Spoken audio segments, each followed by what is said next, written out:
Shawty's like a melody in my head that I can't keep out. Got me singing. Hi guys, it's your girl Ari Kelly coming back at you with another video. Today we are going to be talking about how I save money at the age of 18. I have my own apartment, I work almost full time, I'm trying to save up for a car, so thought I'd just tune you guys in on a few tips and tricks of how I have saved money over the years. So without further ado, let's just get into this video.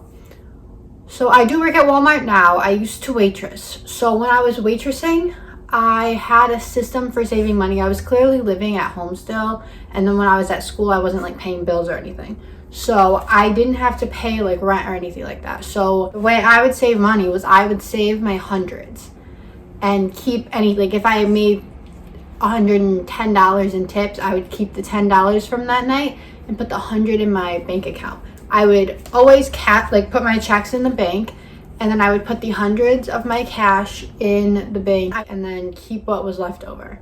And then I wouldn't touch what's in my bank account, and if I did, I would replace it with the cash I have. Like if I use my card for something, I would just put the cash in the bank account the next time I went to the bank.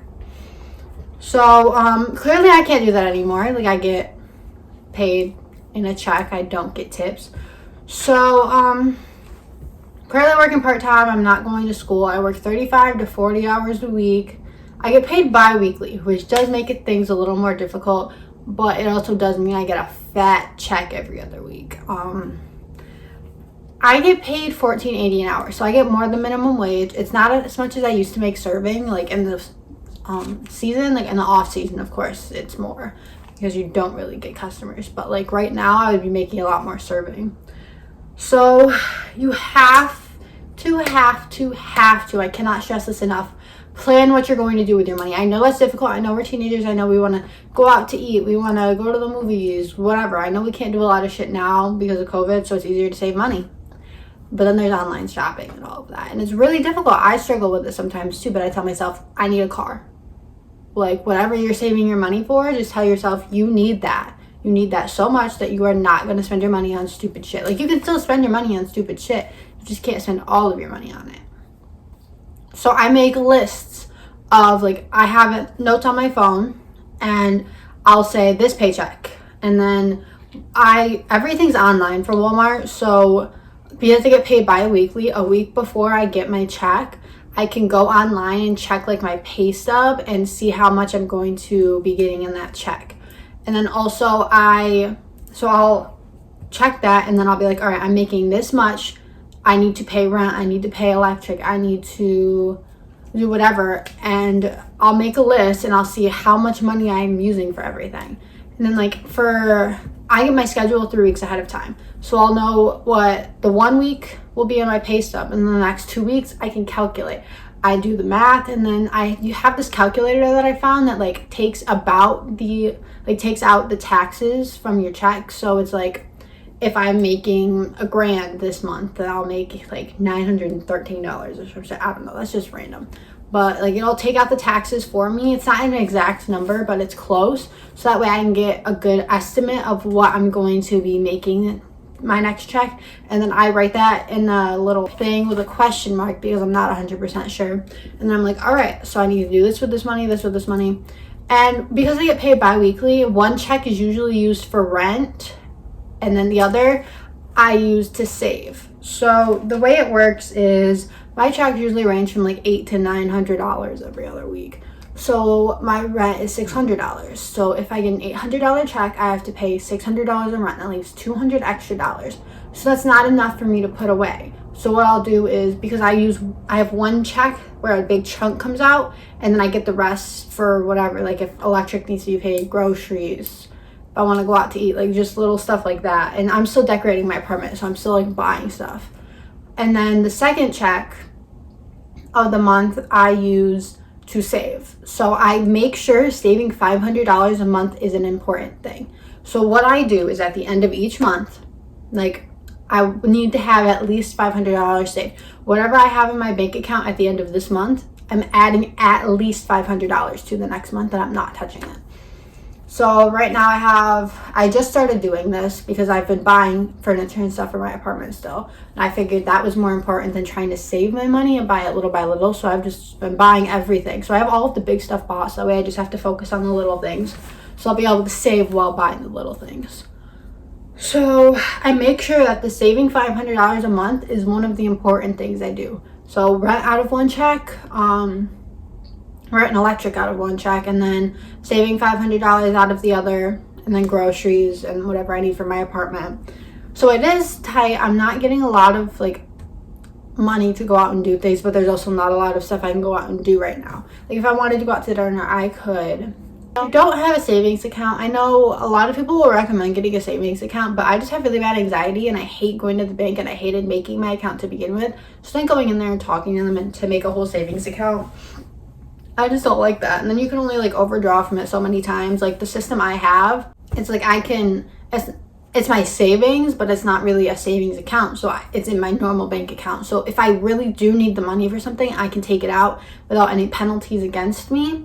And then I just make sure I replace it. Like I beat myself up about that so bad. Like I need this money for a car.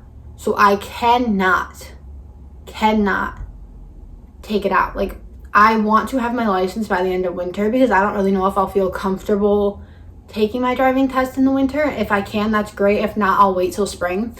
But like I want to take my driving test in my own car. The way I'm saving money right now, by the end of this year, by December, I will have at least $3,000 saved up. That's with only saving $500 a month. And I've been saving a little extra every month.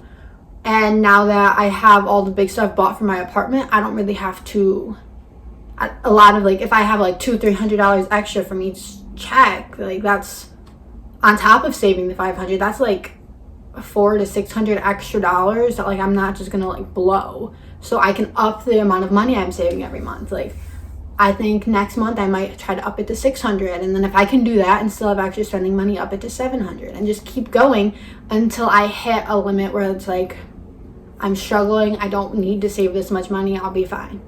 So you just need to set a goal for what you want your money to be used for, and that is really what's helping me. Like originally I was like, I'm just saving money, but then I'm like, all right, I have my own apartment. My next step is getting a car, learning how to drive, because I need to learn how to drive, because the apartment complex I live in isn't the nicest place, and I want to move somewhere better, but it's right across the street from my job, like a 10-minute walk. So there's not really anything else around here that's a decent walk that I can make in the winter. So I need to learn how to drive and get a car, and then save up money to be able to move into a new apartment, a better apartment, which is probably going to be more expensive than this place. And then after I move into that new apartment, I will find something else to save money for, whether then it'll just be like for my future or for a vacation or something. So you need to set goals. You need to know what you're saving for. And if you want it bad enough, you can force yourself to do it. I've always been pretty good at saving my money, but I'm also a really bad online shopper, as you guys can see from all of my hauls. I like clothes a lot. I always want to get new clothes. I always see new stuff and I'm like, oh, that's cute, I need it. So I spend a lot of money on clothes, but I also force myself to save. I am making more than enough money to save and pay for everything I need right now. So I'm quite comfortable. I was gonna get another job, just like for a little extra 10 to maybe 20 hours a week, but I have a puppy, so I can't really do that. And I don't really need to. Like, I'm living comfortably with the money I have. And I'm quite happy with how much I'm making. And plus all these like COVID bonuses and stuff don't hurt. So yeah, that is how I save money at 18. And I hope you guys learned something from this. If you did and you enjoyed this video, be sure to give it a big thumbs up. If you didn't, give it a thumbs down. You're just being honest. But if you did enjoy this video and you enjoy me, you should be sure to press that subscribe button down below and turn on my post notifications so you get notified every single time I upload, which by the way is every Tuesday and Saturday at 2 p.m. But I also have been doing little vlogs here and there that I upload sporadically, maybe in the middle of the week. So if you want to get notified when I upload those, post notifications will help. All right, I'll have my Snapchat, Twitter, Instagram, TikTok, VSco, and Instagram closet where I'm selling all of my old clothes because I do have a shopping habit and go through clothes a lot. I'll link down below, so you guys should be sure to check those out. And if you learned anything, if you have any other tips or tricks for me or anybody watching this video, be sure to comment them down below. And also comment down video suggestions of things you want to see from me next, okay? See you guys soon with another new video. Every day